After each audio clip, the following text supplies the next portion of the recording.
രാഷ്ട്രപതി ഭവൻ കൾച്ചറൽ സെന്ററിൽ സംഘടിപ്പിച്ച 11ാമത് നീതി ആയോഗ് ഗവേണിംഗ് കൌൺസിൽ യോഗം ഇന്ത്യയിലെ സഹകരണ ഫെഡറലിസത്തിന്റെ ശക്തമായ പ്രതീകമായി മാറി. കേന്ദ്രവും സംസ്ഥാനങ്ങളും തമ്മിലുള്ള വികസന സഹകരണത്തിന് പുതിയ ദിശാബോധം നൽകുന്ന തരത്തിൽ നടന്ന യോഗം സമീപ വർഷങ്ങളിൽ കണ്ട രാഷ്ട്രീയ ഭിന്നതകൾക്കും ബഹിഷ്കരണ പ്രവണതകൾക്കും വിരാമമിടുന്നതായി വിലയിരുത്തപ്പെടുന്നു. രാജ്യത്തെ എല്ലാ സംസ്ഥാനങ്ങളിലെയും മുഖ്യമന്ത്രിമാരുടെ സാന്നിധ്യവും സജീവ പങ്കാളിത്തവും ഈ യോഗത്തെ കൂടുതൽ ശ്രദ്ധേയമാക്കി. വികസിത ഭാരത് എന്ന ദീർഘകാല ദേശീയ ലക്ഷ്യം കൈവരിക്കാൻ കേന്ദ്രവും സംസ്ഥാനങ്ങളും ഒരുമിച്ച് പ്രവർത്തിക്കേണ്ടത് അനിവാര്യമാണെന്ന് പ്രധാനമന്ത്രി നരേന്ദ്രമോദി തന്റെ ഉദ്ഘാടന പ്രസംഗത്തിൽ വ്യക്തമാക്കി. ആഗോള സാമ്പത്തിക രാഷ്ട്രീയ അനിശ്ചിതത്വങ്ങൾ നിലനിൽക്കുന്ന സാഹചര്യത്തിലും ഇന്ത്യ ശക്തമായ വളർച്ചാ പാതയിൽ മുന്നേറുകയാണെന്ന് അദ്ദേഹം ചൂണ്ടിക്കാട്ടി. ലോകത്തിലെ പ്രധാന സാമ്പത്തിക ശക്തികളുമായുള്ള സ്വതന്ത്ര വ്യാപാര കരാറുകൾ രാജ്യത്തെ ചെറുകിട ഇടത്തരം സംരംഭങ്ങൾക്കും കയറ്റുമതി മേഖലയ്ക്കും പുതിയ സാധ്യതകൾ തുറന്നുകൊടുക്കുന്നുവെന്നും അദ്ദേഹം പറഞ്ഞു. വിദ്യാഭ്യാസം, തൊഴിൽപരമായ നൈപുണ്യ വികസനം, സംരംഭകത്വം, സാങ്കേതിക വിദ്യ അധിഷ്ഠിത തൊഴിൽ അവസരങ്ങൾ എന്നിവയെ അടുത്തഘട്ട വികസനത്തിന്റെ പ്രധാന തൂണുകളായി കണക്കാക്കണമെന്ന്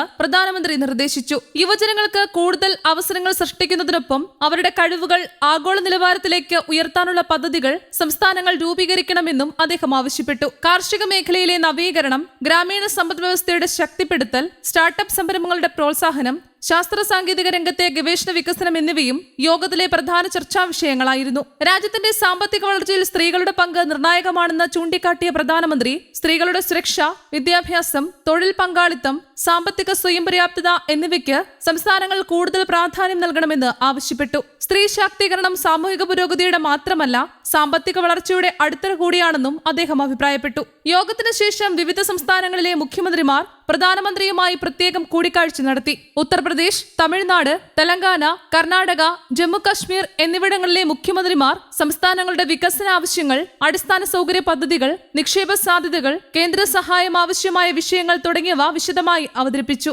പ്രതിപക്ഷ പാർട്ടികൾ ഭരിക്കുന്ന സംസ്ഥാനങ്ങളിലെ മുഖ്യമന്ത്രിമാരും ഈ കൂടിക്കാഴ്ചകളിൽ പങ്കെടുത്തത് രാഷ്ട്രീയ വ്യത്യാസങ്ങൾക്കപ്പുറം വികസന വിഷയങ്ങളിൽ സഹകരണം സാധ്യമാണെന്ന സന്ദേശമാണ് നൽകിയത്. പ്രതിപക്ഷം ഭരിക്കുന്ന സംസ്ഥാനങ്ങളിൽ നിന്നുള്ള നിരവധി മുഖ്യമന്ത്രിമാർ യോഗത്തിൽ പങ്കെടുത്തത് പ്രത്യേക ശ്രദ്ധ നേടി. തമിഴ്നാട്ടിലെ ജോസഫ് വിജയ്, കർണാടകയിലെ DK ശിവകുമാർ, കേരളത്തിലെ VD സതീശൻ, തെലങ്കാനയിലെ രേവന്ത് റെഡ്ഡി, ജാർഖണ്ഡിലെ ഹേമന്ത് സോറൻ, ഹിമാചൽ പ്രദേശിലെ സുഖ്വിന്ദർ സിംഗ് സുഖു, ജമ്മു കശ്മീരിലെ ഒമർ അബ്ദുള്ള എന്നിവർ യോഗത്തിൽ സജീവമായി പങ്കാളികളായി. ഇവർ സംസ്ഥാനങ്ങളുടെ വികസന മുൻഗണനകൾ, ധനസഹായ ആവശ്യങ്ങൾ, അടിസ്ഥാന സൗകര്യ വികസനം, സാമൂഹികക്ഷേമ പദ്ധതികൾ എന്നിവ സംബന്ധിച്ച് നിർദ്ദേശങ്ങൾ അവതരിപ്പിച്ചു. അതേസമയം BJP ഭരിക്കുന്ന സംസ്ഥാനങ്ങളിലെ മുഖ്യമന്ത്രിമാരായ ദേവേന്ദ്ര ഫട്നാവിസ്, യോഗി ആദിത്യനാഥ്, സുവേന്ദു അധികാരി എന്നിവരും തങ്ങളുടെ സംസ്ഥാനങ്ങളുടെ വികസന കാഴ്ചപ്പാടുകൾ പങ്കുവച്ചു. വ്യവസായ നിക്ഷേപം, തൊഴിൽ സൃഷ്ടി, അടിസ്ഥാന സൗകര്യ വികസനം, ഡിജിറ്റൽ ഭരണ സംവിധാനം തുടങ്ങിയ വിഷയങ്ങളിൽ വിവിധ സംസ്ഥാനങ്ങൾ കൈവരിച്ച നേട്ടങ്ങളും അനുഭവങ്ങളും യോഗത്തിൽ ചർച്ചയായി. കേന്ദ്രഭരണ പ്രദേശങ്ങളിലെ ലഫ്റ്റനന്റ് ഗവർണർമാർ, കേന്ദ്ര മന്ത്രിസഭാംഗങ്ങൾ,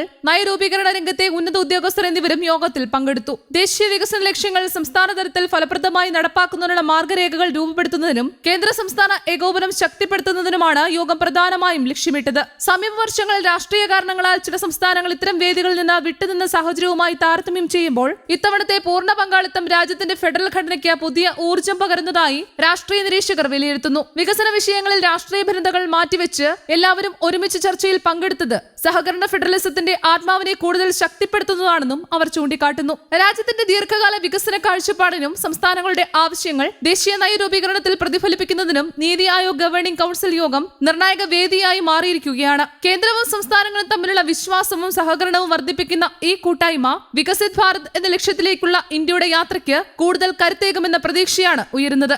ന്യൂസ് ഡെസ്ക്, കേരള കൗമുദി.